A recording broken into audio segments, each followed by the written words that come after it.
എളുപ്പത്തിൽ ചെയ്യാവുന്നതാണ്. നമ്മൾ കഴിഞ്ഞ ക്ലാസ്സിൽ ഡിസ്കസ് ചെയ്തു. നിങ്ങൾക്ക് അത് വളരെ ഉപകാരപ്പെട്ടു എന്ന് കരുതുന്നു. ഇനി ഇത്തവണ ഈ ക്ലാസ് നമ്മൾ പറയാൻ പോകുന്നത് ഒരു ജേണൽ എൻട്രിയിൽ നിന്നും രണ്ടാമത്തെ സ്റ്റെപ്പ് ആയിട്ടുള്ള ലെഡ്ജർ എങ്ങനെ ക്രിയേറ്റ് ചെയ്യാം എന്നുള്ളതിനെ കുറിച്ചാണ്. ഇപ്പൊ ലെഡ്ജർ എന്താണെന്ന് നിങ്ങൾക്കറിയാം. നമുക്ക് ഓരോ അക്കൗണ്ടിലും ഓരോ അക്കൗണ്ട് ബുക്കിന് നമുക്ക് സാധാരണ ലെഡ്ജർ എന്ന് പറയുന്നത്. അപ്പൊ അതിനൊരു ഫോർമാറ്റ് ഉണ്ട്. ആ ഫോർമാറ്റ് ടി ഫോർമാറ്റ് ആണ്. ആ ഫോർമാറ്റ് തന്നെ നമ്മൾ കൃത്യമായിട്ട് വരച്ച് വൃത്തിയായിട്ട് എഴുതിയാൽ മാത്രമേ നമുക്ക് മാർക്ക് നല്ലോണം സ്കോർ ചെയ്യാൻ കഴിയൂ. ഇതും വളരെ എളുപ്പത്തിൽ തന്നെ ചെറിയൊരു ട്രിക്കോട് കൂടി നമുക്കിത് മനസ്സിലാക്കാൻ പറ്റും. എങ്ങനെയാണ് ഒരു ജേണലിൽ നിന്ന് ഒരു ലെഡ്ജറിലോട്ട് നമ്മൾ പോസ്റ്റിംഗ് ചെയ്യാന്നുള്ളത്. ഇപ്പൊ ഇവിടെ അതിന്റെ ഒരു 4 ജേണൽ എൻട്രി തന്നിട്ടുണ്ട്. അത് എങ്ങനെ നമുക്ക് പോസ്റ്റ് ചെയ്യുമെന്ന് നമുക്ക് നോക്കാം. അതിനൊരു ഫോർമാറ്റ് ഉണ്ടെന്ന് പറഞ്ഞു. നമ്മൾ ടി ഫോർമാറ്റ് ആണ്. ആ ടി ഫോർമാറ്റിൽ 2 സൈഡിലായിട്ടാണ് നമ്മൾ എന്ത് ചെയ്യുന്നു വരുന്നത്, ലെഡ്ജറിന്റെ പാർട്ട് വരുന്നത്. ഒന്ന് first column date, particular, journal folio. Journal folio എന്താണെന്ന് നിങ്ങൾ പഠിച്ചിട്ടുണ്ട്. അതുപോലെ തന്നെ ഡെബിറ്റ് എമൗണ്ട്, അത് കഴിഞ്ഞിട്ട് date, particular, journal folio, amount.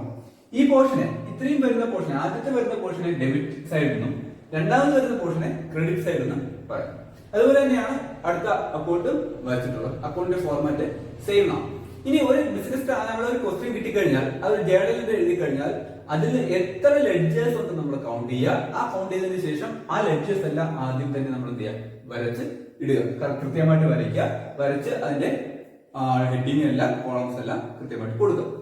ഇനി നമുക്ക് നോക്കാനുള്ളത്, ഇതിൽ നിന്ന് ജേണൽ വരയ്ക്കുന്നു. ജേണൽ വരച്ച് എഴുതിയതിനു ശേഷം അതിൽ നിന്ന് നമ്മൾ ലെഡ്ജർ പോസ്റ്റ് ചെയ്യുന്നു.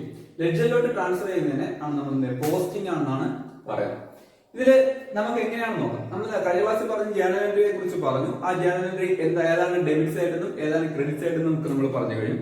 ഇനി നമ്മൾ നോക്കുന്നത് എങ്ങനെ അത് പോസ്റ്റ് ചെയ്യാമെന്നുള്ളത്. ഇവിടെ ഫസ്റ്റ് ജേണൽ എൻട്രി എന്ന് പറയുന്നത് 1/4/2019 1/4/2019 വരുന്ന ഒരു ട്രാൻസാക്ഷന്റെ ജേണൽ എൻട്രി ആണ് തന്നിട്ടുള്ളത്. ഇവിടെ ക്യാഷ് അക്കൗണ്ട് ഡെറ്റ് ടു ക്യാപിറ്റൽ അക്കൗണ്ട്, അതിൽ നരേഷനില് ബി ക്യാപിറ്റൽ ഇൻട്രൊഡ്യൂസ്. ഇത് കിട്ടിക്കഴിഞ്ഞാൽ നമുക്ക് മനസ്സിലാകും, ഇങ്ങനെ ഒരു ട്രാൻസാക്ഷൻ ജേണൽ എൻട്രി കിട്ടിക്കഴിഞ്ഞാൽ നമുക്ക് മനസ്സിലാവുന്നത് ഇത് ഒരു ബിസിനസ് സ്റ്റാർട്ട് ചെയ്യുമ്പോൾ ചെയ്ത അക്കൗണ്ട് ആണ് അല്ലെങ്കിൽ ഒരു എൻട്രി ആണെന്ന് നമുക്ക് മനസ്സിലാക്കും. ഇതിൽ എങ്ങനെ പോസ്റ്റ് ചെയ്യാന്നുള്ളതാണ്. ഇവിടെ ഒരു 4 ലെഡ്ജേഴ്സ് ഉണ്ട്, 4 ജേണൽ എൻട്രീസ് ഉണ്ട്. അതിൽ 4ലധികം ലെഡ്ജേഴ്സ് വരുന്നുണ്ട്.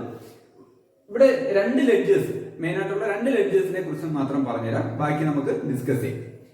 ഫസ്റ്റ് ലെഡ്ജർ നമുക്ക് ക്യാഷ് എന്ന് കൊടുക്കാം. സാധാരണ ക്യാഷ് അക്കൗണ്ട് എപ്പോഴും കൂടുതലായിട്ട് ട്രാൻസാക്ഷൻ വരുന്നതുകൊണ്ട് നമുക്ക് തന്നെ ക്യാഷ് ഹെഡിങ് കൊടുത്തു, ക്യാഷ് അക്കൗണ്ട്.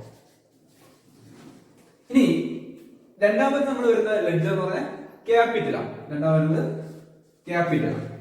അങ്ങനെ 2 അക്കൗണ്ട് നമ്മൾ പ്രിപ്പയർ ചെയ്യുന്നു. അതിൽ ഡെബിറ്റ് സൈഡ് നമ്മൾ മാർക്ക് ചെയ്തു, ക്രെഡിറ്റ് സൈഡ് മാർക്ക് ചെയ്തു. ഇനി നമ്മൾ നോക്കാറുള്ളത് ഫസ്റ്റ് എൻട്രി എങ്ങനെ പോസ്റ്റ് ചെയ്യുന്നതാണ്. നമുക്കറിയാം ഒരു ട്രാൻസാക്ഷനിൽ 2 ആസ്പെക്ട്സ് ഉണ്ടാവും. ആ ആസ്പെക്ട്സ് 2 ലെഡ്ജർ ഉണ്ടാവും. 2 ലെഡ്ജറിൽ നമ്മൾ പോസ്റ്റ് ചെയ്യേണ്ടി വരും.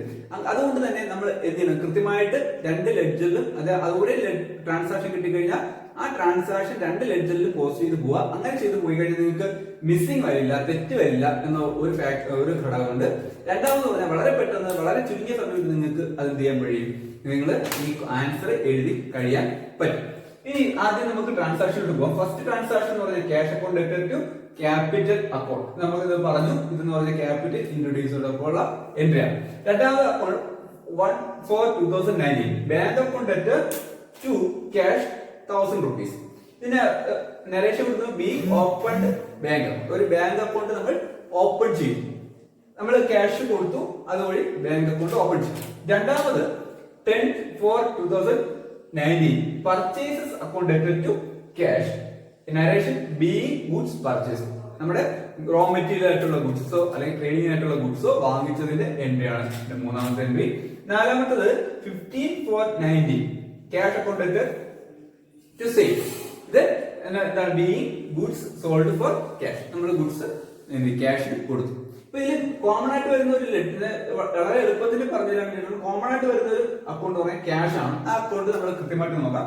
ബാക്കി നമുക്ക് ഡിസ്കസ് ചെയ്യാം. ഫസ്റ്റ് നമ്മൾ എങ്ങനെ ട്രാൻസാക്ഷൻ പോസ്റ്റ് ചെയ്യും, ജേണലിൽ നിന്ന് ലെഡ്ജറിലേക്ക് പോസ്റ്റ് ചെയ്യും എന്നുള്ളതിനെ കുറിച്ചാണ് പറഞ്ഞത്. ഫസ്റ്റ് നമുക്കറിയാം ഒരു ജേണൽ എൻട്രിയുടെ ഫസ്റ്റ് പോർഷൻ ക്യാഷ് അക്കൗണ്ട് ഡെറ്റ്, അതിനെ ഡെബിറ്റ് എന്നാണ് പറയുന്നത്. ഡെബിറ്റ് പോർഷൻ ആണ്, ഡെബിറ്റ് ആസ്പെക്ട്സ് എന്ന് പറയുന്നത്. ഇത് ക്യാഷ് അക്കൗണ്ടിൽ ഡെബിറ്റ് സൈഡിൽ വരും. നമുക്കറിയാം ഇവിടെ ഇതാണ് ക്യാഷ് അക്കൗണ്ട്. ഒരു അക്കൗണ്ടിന്റെ ഡെബിറ്റ് സൈഡ് എന്ന് പറയുന്നത് ഈ പോർഷനാണ് നമ്മൾ ഡെബിറ്റ് സൈഡ് എന്ന് പറയുന്നത്. അപ്പോൾ നമ്മൾ എന്ത് ചെയ്യണം, ക്യാഷ് അക്കൗണ്ട് ഡെറ്റ് എന്ന് പറഞ്ഞാൽ അതായത് ഒരു ലെഡ്ജറിനെ ഡെബിറ്റ് ചെയ്തു എന്ന് പറഞ്ഞ് മനസ്സിലാക്കി കഴിഞ്ഞാൽ അതിനർത്ഥം ആ ലെഡ്ജറിന്റെ ഡെബിറ്റ് സൈഡിലാണ് ആ എമൗണ്ട് വരേണ്ടത്. അവിടെ ഒരു ശ്രദ്ധിക്കാനുള്ള ഒരു കാര്യം, ഒരിക്കലും ഡെബിറ്റ് സൈഡിലൂടെ ക്യാഷ് അക്കൗണ്ട് എന്നാണ് എഴുതിയിരിക്കുന്നത്. അതുകൊണ്ട് തന്നെ ഇവിടെ ഒരിക്കലും ക്യാഷ് എന്ന് എഴുതാൻ കഴിയില്ല. അതായത് ഒരു ലെഡ്ജറിലും അതിന്റെ നെയിം ഒരിക്കലും വരില്ല. പകരം ഓപ്പോസിറ്റ് ഉള്ള ലെഡ്ജർ ഏതാണോ അതിൽ നിന്നാണ് വരുന്നത്. അതായത് അതിന്റെ മീനിങ് എന്ന് പറഞ്ഞു കഴിഞ്ഞാൽ ഇവിടെ ക്യാഷ് വന്നത് എവിടെ നിന്നാണ്, ക്യാപിറ്റൽ അക്കൗണ്ടിൽ നിന്നാണ് ക്യാഷ് വന്നത് എന്നാണ് അർത്ഥം. അപ്പൊ അതുകൊണ്ട് തന്നെ നമ്മൾ ഫസ്റ്റ് ചെയ്യുന്നത്, അവിടെ ഒരു ലെഡ്ജർ പോസ്റ്റ് ചെയ്യുമ്പോൾ ശ്രദ്ധിക്കാനുള്ളത്, നമ്മൾ ഡെബിറ്റ് സൈഡ് ആണെങ്കിൽ എങ്ങനെ ഡിനോട്ട് ചെയ്യുന്ന ചെറിയ ടേമാണ്. അപ്പൊ നമ്മൾ ആദ്യം ഡേറ്റ് കൊടുക്കുക, ഫസ്റ്റ് ഫോർ 19 നമ്മൾ ഡേറ്റ് കൊടുക്കുന്നു. അത് കഴിഞ്ഞിട്ട് ക്യാഷ് അക്കൗണ്ട് ഡെറ്റ്. അപ്പൊ എവിടെയാണ് എമൗണ്ട് വരേണ്ടത്, ഡെബിറ്റ് സൈഡാണ് വരേണ്ടത്. എന്തിനാ കൊടുക്കേണ്ടത്, ക്യാപിറ്റൽ അക്കൗണ്ടിനെ കൊടുക്കാൻ പാടുള്ളൂ. ഒരിക്കലും ക്യാഷ് അക്കൗണ്ട് കൊടുക്കരുത്, എന്നാൽ ആൻസർ തെറ്റിപ്പോകും.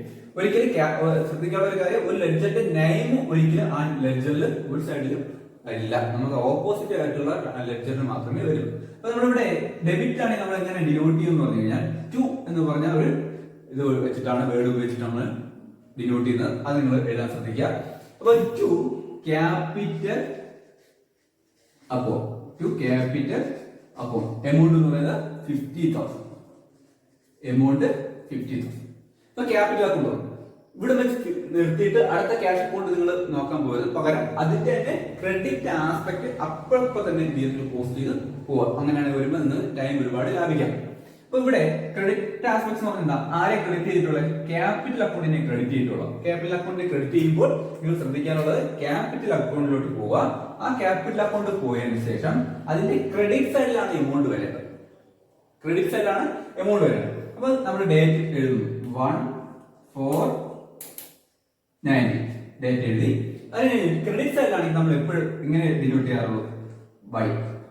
ക്രെഡിറ്റ് സൈഡിലാണെങ്കിൽ എപ്പോഴും ഡിനോട്ട് ചെയ്യേണ്ട ബൈ ആണ് പറഞ്ഞോളാം. ഇനി എന്തിനു എഴുതണം, ക്യാപിറ്റൽ ഒരിക്കലും ക്യാപിറ്റൽ അക്കൗണ്ട് എഴുതാൻ പാടില്ല, മറിച്ച് ആര് എഴുതാൻ പാടുള്ളൂ, ക്യാഷ് അക്കൗണ്ട് എഴുതാം.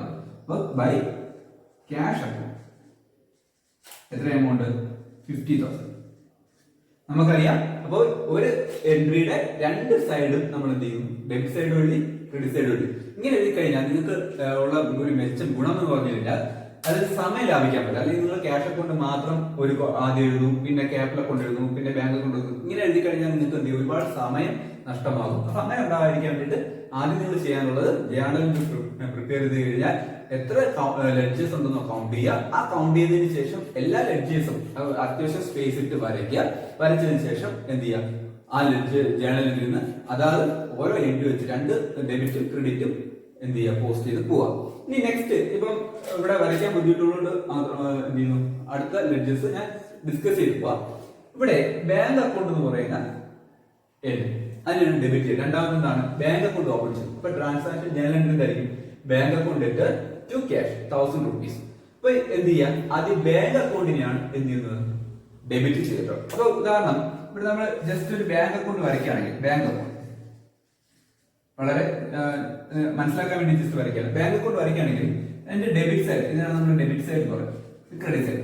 ഡെബിറ്റ് സൈഡിൽ നമ്മൾ എന്ത് ചെയ്യണം, ഡെബിറ്റ് സൈഡിലാണ് എമൗണ്ട് വരേണ്ടത്. അപ്പൊ ഡെബിറ്റ് സൈഡിൽ എമൗണ്ട് വരണം. അപ്പൊ നമ്മൾ എന്ത് ഡേറ്റ് കൊടുക്കുന്നു, പർട്ടിക്കുലർ കോളത്തിന്റെ ഇവിടെ ടു ബാങ്ക് എടുക്കാൻ പാടില്ല, എന്ത് എടുക്കാം, ക്യാഷ് എന്ന് പറഞ്ഞിട്ട് എത്ര എടുക്കുന്നു, 1000. ഇനി ഇതിന്റെ ക്രെഡിറ്റ് ആസ്പെക്ട് എന്താണ്, ക്യാഷ് അക്കൗണ്ട്. ക്യാഷ് അക്കൗണ്ടിൽ ക്രെഡിറ്റ് സൈഡിൽ എമൗണ്ട് വരണം. അപ്പൊ എന്ത് ചെയ്യണം, എന്തെന്ന് പറഞ്ഞിരുന്നു, ഡേറ്റ് കൊടുക്കുന്നു 1/4/19 ബൈ ആയിരുന്നു കൊടുക്കുന്നു, ബാങ്ക് 1000. ഓക്കെ. ഇനി next, purchases account debtor to cash 10/4/19 goods purchase ചെയ്തു. അപ്പൊ നമ്മൾ എന്ത് സംഭവിക്കുന്നു പറഞ്ഞു കഴിഞ്ഞാൽ, നമ്മൾ പർച്ചേസ് വീണ്ടും ഞാൻ ജസ്റ്റ് ഒരു അക്കൗണ്ട് വരയ്ക്കുന്നു, പർച്ചേസസ് എന്ന് പറയുന്ന ഒരു അക്കൗണ്ട് വരയ്ക്കുന്നു. പർച്ചേസ് എന്ന് പറഞ്ഞാൽ എക്സ്പെൻസ് ആണ്, നമുക്കറിയാം. അപ്പൊ അതിനെ ഡെബിറ്റ് ചെയ്തിരിക്കും. ഇപ്പൊ ഡെബിറ്റ് ചെയ്യുമ്പോൾ പർച്ചേസസിന്റെ ഡെബിറ്റ് സൈഡ്, ഇത് ഡെബിറ്റ് സൈഡ്, ഇത് ക്രെഡിറ്റ് സൈഡ്. ഡെബിറ്റ് സൈഡ് എന്ത് ചെയ്യണം, എമൗണ്ട് വരണം. എന്തെന്ന് പറഞ്ഞു വരും, ടു ക്യാഷ്. ഡയറക്റ്റ് കൊടുക്കുക, അതിനുശേഷം എമൗണ്ട് ടു ക്യാഷ്. എത്ര വരും, 4,000. ഇനി ക്യാഷ് അക്കൗണ്ടിന് ആണ് ഇവിടുത്തെ ജേണലിന്റെ ക്രെഡിറ്റ് സൈഡ് എന്ന് പറയുന്നത് ക്യാഷ് ആണ്. ക്യാഷ് അക്കൗണ്ടിന്റെ ക്രെഡിറ്റ് സൈഡിൽ ബൈ ഡേറ്റ് കൊടുക്കുന്നു. ബൈ 10/4/90. ക്രെഡിറ്റ് സൈഡിൽ നമ്മൾ എന്തെന്ന് പറഞ്ഞു എഴുതും? By purchases 4,000. ഇനി നാലാമത്തെ എൻട്രി എന്ന് പറയുന്നത് 15/4/90. അത് എന്ത് സംഭവിച്ചു? Goods sale, cash sale. അപ്പൊ ക്യാഷ് അക്കൗണ്ട് ടു സെയിൽസ് എന്നാ പറയുന്നത്. ഈ ജേണൽ എൻട്രി ഇങ്ങനെ പോസ്റ്റ് ചെയ്യും. ക്യാഷിനാണ് ഡെബിറ്റ് ചെയ്തത്. അപ്പൊ ക്യാഷ് കൂടി നടക്കുക. ക്യാഷ് എന്ന് പറഞ്ഞാൽ അസറ്റ് ആണ്. കഴിഞ്ഞ ക്ലാസ്സിൽ പറഞ്ഞിരുന്നു ക്യാഷ് എന്ന് പറഞ്ഞാൽ അസറ്റ് ആണ്. അസറ്റ് കൂടുമ്പോഴത്തേക്കും ഡെബിറ്റ് ചെയ്യും. അപ്പൊ ഡെബിറ്റ് സൈഡിലാണ് എമൗണ്ട് വരേണ്ടത്. അപ്പൊ നമ്മൾ എന്ത് എഴുതും? ഡേറ്റ് എഴുതുന്നു. 15/4/90 ഡേറ്റ് എഴുതുന്നു. ടു ആരാ ഉള്ളത്? സെയിലാണ്. അപ്പൊ ഓപ്പോസിറ്റ് ഇരിക്കുന്ന ലെഡ്ജറിന് സെയിൽസ്. എത്രയാണ് എമൗണ്ട്? 5,000. നമ്മൾ ഇത്രയാണ് നമ്മൾക്ക് ഇവിടെ എന്തെന്ന് പറയുന്നത് ലെഡ്ജർ നമ്മൾ ട്രാൻസാക്ഷനിലെ ജേണൽ എൻട്രിയിൽ ഉള്ളത്. ഇനി ഇത്രയും നമ്മളുള്ള ജേണൽ എൻട്രീസ് എല്ലാം റെക്കോർഡ് ചെയ്ത് കഴിഞ്ഞാൽ, പോസ്റ്റ് ചെയ്ത് കഴിഞ്ഞാൽ നിങ്ങൾ നമ്മുടെ ക്രോസ് ചെക്ക് ചെയ്ത് നോക്കുക. എന്തെങ്കിലും മിസ്റ്റേക്ക് ഉണ്ടോ എന്ന് ചെക്ക് ചെയ്ത് നോക്കുക. അതിനുശേഷം നിങ്ങൾ ചെയ്യേണ്ടതാണ് ഇതിനെ ടോട്ടൽ ചെയ്ത് ബാലൻസ് ചെയ്യുക എന്നുള്ളത്. ടോട്ടൽ ചെയ്യാൻ വേണ്ടിയിട്ട് നമ്മൾ എന്ത് ചെയ്യുന്നു? രണ്ട് സൈഡ് കൃത്യമായിട്ട് വരയ്ക്കുന്നു. ഇനി നമ്മൾ എന്ത് ചെയ്യുന്നു? രണ്ട് സൈഡും കൂട്ടി നോക്കുക. ഇവിടെ 50,000 പ്ലസ് 5,000 55,000 ഉണ്ട്. ഇവിടെ 1,000 പ്ലസ് 4,000 5,000 ഉണ്ട്. അപ്പൊ ഡെബിറ്റ് സൈഡിലാണ് കൂടുതൽ, ക്രെഡിറ്റ് സൈഡിൽ കുറവാണ്. ഇങ്ങനെ വന്നു കഴിഞ്ഞാൽ നിങ്ങൾ എന്ത് ചെയ്യാം? എവിടെയാണോ കൂടുതൽ എമൗണ്ട് ഉള്ളത് അത് എന്ത് ചെയ്യാം? രണ്ട് സൈഡിൽ എഴുതാം. 55,000 കൂടുതലുണ്ട്. 55,000. ഇനി സംഭവിക്കുന്ന പറഞ്ഞാൽ എവിടെയാണ് കുറവ്? ക്രെഡിറ്റ് സൈഡിലാണ് കുറവ്. എത്ര എമൗണ്ട് കുറവ്? ഇവിടെ 5,000 ഓൾറെഡി ഉണ്ട്. 55,000 മൈനസ് 5,000 ദാറ്റ് ഈസ് ഈക്വൽ ടു 50,000. 50,000 കുറവാണ്. അതിന് നമ്മൾ എന്ത് ചെയ്യുന്നു? അതിനെ ക്യാരി ഫോർവേഡ് ചെയ്യും. By balance carry down. Next പീരീഡിലേക്ക് നമ്മൾ ക്യാരി ഫോർവേഡ് ചെയ്യും. അത് കഴിഞ്ഞാൽ നെക്സ്റ്റ് പീരീഡ് ഏതാണെന്ന് വെച്ചാൽ ഡേറ്റ് കൊടുക്കുക. ഡേറ്റ് കൊടുത്തിട്ട് ടു ബാലൻസ് ബ്രോഡ് ഡൗൺ നമ്മൾ നെക്സ്റ്റ് പീരീഡിലേക്ക് കൊണ്ടുപോകും. അത് 50,000. ഇങ്ങനെയാണ് നമ്മൾ എന്ത് ചെയ്യുക? ബാലൻസ് ലെഡ്ജർ ബാലൻസ് ചെയ്യാറുള്ളത്. ഇപ്പൊ രണ്ട് സൈഡും കൂട്ടി നോക്കുക. രണ്ട് സൈഡും കൂട്ടി നോക്കുമ്പോഴത്തേക്ക് എവിടെയാണ് കൂടുതൽ ആ എമൗണ്ട് രണ്ട് കോളത്തിലും കറക്റ്റ് ആയിട്ട് എഴുതുക. Difference amount balance carry down എന്ന് പറഞ്ഞിട്ട് ആ കോളത്തിനകത്തും നെക്സ്റ്റ് പീരീഡിലേക്ക് അത് ബ്രോഡ് ഡൗൺ എന്ന് പറഞ്ഞിട്ട് കൊണ്ടുവരും. ഇനി ചില സമയത്ത് ചില അക്കൗണ്ട്, ഇപ്പൊ ക്യാപിറ്റൽ അക്കൗണ്ടിൽ രണ്ട് സൈഡിലും എമൗണ്ട് ഇല്ല, ഒരു സൈഡ് മാത്രമേ എമൗണ്ട് ഉള്ളൂ. എനിക്ക് എന്ത് ചെയ്യാം? നിങ്ങൾ ടെൻഷൻ അടിക്കേണ്ട കാര്യമില്ല. കൃത്യമായിട്ട് എന്ത് ചെയ്യുക? ആ എമൗണ്ട് അതിന്റെ രണ്ട് സൈഡിലും എഴുതുക. രണ്ട് സൈഡിലും ടോട്ടൽ കോളത്തിൽ എഴുതുക. ഇത് കഴിഞ്ഞിട്ട് നേരെ മുകളിലായിട്ട് എന്ത് ചെയ്യാം? ഡേറ്റ് കൊടുക്കുക. ക്ലോസിംഗ് ഡേറ്റ് കൊടുക്കുക. ടു ബാലൻസ് ക്യാരി ഡൗൺ 50,000 കൊടുക്കുന്നു. അത് കഴിഞ്ഞിട്ട് അത് നെക്സ്റ്റ് പീരീഡിലേക്ക് കൊണ്ടുവരുന്നു. ഡേറ്റ് കൊടുക്കുന്നു. നെക്സ്റ്റ് പീരീഡ് ഡേറ്റ് കൊടുത്തിട്ട് ബൈ ബാലൻസ് ബ്രോഡ് ഔട്ട് 50,000. ഇങ്ങനെയാണ് എന്ത് ചെയ്യുന്ന ടോട്ടൽ ചെയ്ത് ബാലൻസ് ചെയ്യും. അതുപോലെ തന്നെ ബാങ്ക് അക്കൗണ്ടും അതുപോലെ മറ്റ് എത്ര ലെഡ്ജേഴ്സ് ഉണ്ടോ അതെല്ലാം കൃത്യമായിട്ട് എന്ത് ചെയ്യാം? ടോട്ടൽ ചെയ്ത് നോക്കുക, ക്ലോസ് ചെയ്യും. ഇത്രയാണ് നിങ്ങൾ ലെഡ്ജർ പോസ്റ്റ്. വളരെ ഈസിയാണ്. ഈ നിങ്ങൾ അക്കൗണ്ട്സ് ചെയ്യുമ്പോഴത്തേക്ക് എല്ലാ കുട്ടികൾക്കും വരുന്നൊരു പ്രോബ്ലം എന്ന് പറഞ്ഞാൽ ടൈം കിട്ടുന്നില്ല എന്നുള്ളതാണ്. ഇത് ജേണൽ എൻട്രി, അത് കഴിഞ്ഞ് ജേണൽ എൻട്രി പ്രിപ്പയർ ചെയ്യുക, ലെഡ്ജർ ചെയ്യുക, ട്രയൽ ബാലൻസ്. നെക്സ്റ്റ് എന്ന് പറഞ്ഞാൽ ട്രയൽ ബാലൻസ് ആണ്. ഇത്രയും ചെയ്ത് കിട്ടുമ്പോഴേ നിങ്ങൾ ടൈം കിട്ടുന്നില്ല എന്നാണ് പൊതുവെ കിട്ടുന്ന ഒരു പരാതി. ആ പരാതി മാറിക്കിട്ടാൻ വളരെ നിങ്ങൾ ശ്രദ്ധിക്കാനുള്ള കാര്യമൊന്നുമില്ല. ആദ്യം ജേണൽ എൻട്രി ചെയ്ത് കഴിഞ്ഞാൽ നിങ്ങൾ എന്ത് ചെയ്യുക? എത്ര ലെഡ്ജേഴ്സ് ഉണ്ടെന്ന് കൗണ്ട് ചെയ്തിട്ട് ലെഡ്ജേഴ്സ് എല്ലാം കൂടെ വരച്ചിടുക. വരച്ചിട്ട് അതിനുശേഷം ജേണൽ എൻട്രി പോസ്റ്റ് ചെയ്ത് കൊടുക്കുമ്പോഴത്തേക്ക് ഒരു ജേണൽ ഒരു ക്യാഷ് അക്കൗണ്ട് മാത്രം എടുത്ത് ചെയ്യാതെ ഇരിക്കുക. മറിച്ച് ഒരു ജേണൽ എൻട്രി രണ്ട് സൈഡും അപ്പോഴപ്പോഴും എന്ത് ചെയ്യുക? പോസ്റ്റ് ചെയ്ത് പോയി കഴിഞ്ഞാൽ കൃത്യം നിങ്ങൾക്ക് സമയം ലാഭിക്കാം. ഒപ്പം തന്നെ നിങ്ങൾക്ക് മിസ്സിംഗ് വരില്ല, എറർ വരില്ല എന്നതും വളരെ വളരെ പെട്ടെന്ന് നമുക്ക് ചെയ്തെടുക്കാൻ പറ്റണം. അതുകൊണ്ട് നിങ്ങൾ ഇത്രയും കാര്യങ്ങൾ ശ്രദ്ധിക്കുക. നിങ്ങൾക്ക് ഈ വീഡിയോ ഉപകാരപ്പെടുമെന്ന് വിചാരിക്കുന്നു. Thank you.